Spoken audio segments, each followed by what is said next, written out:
mới tròn ngàn rakhe mới tròn ngàn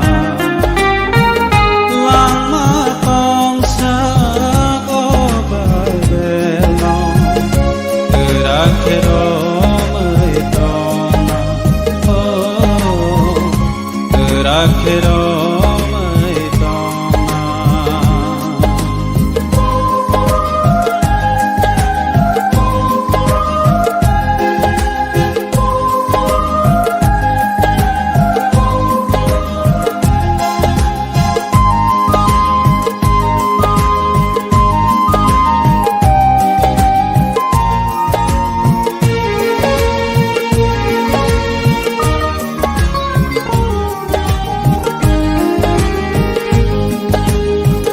Bible says no, lama funo. Bible says no, hina prango. Jishuni lama, Jishuni thani o.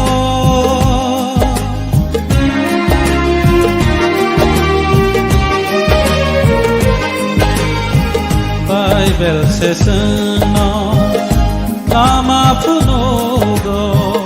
Bible says no, hina prango. Jishuni lama, Jishuni thani o. Lama tong sa go Bible no.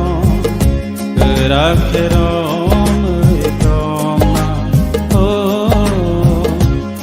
rakhe mới tròn ngàn lang ma tong sa có bài về lòng rakhe mới tròn ngàn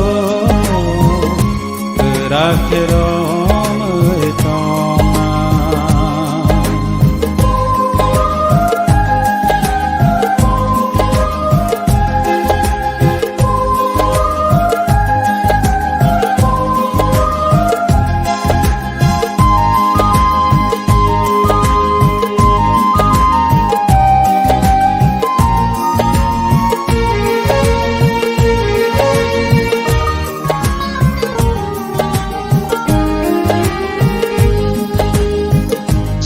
Tàu ra gây vô tết tơ ra vô thấy phà nó thấy thơ có một phát hàng thơ Giêsu nó Paulia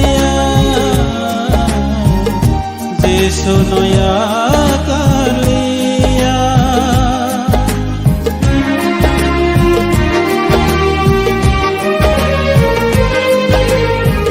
sa tàu ra gây vô tết tơ ra vô thấy phà nó thấy thơ có một phát hàng thơ Giêsu nó Maria Giêsu nó Yakalia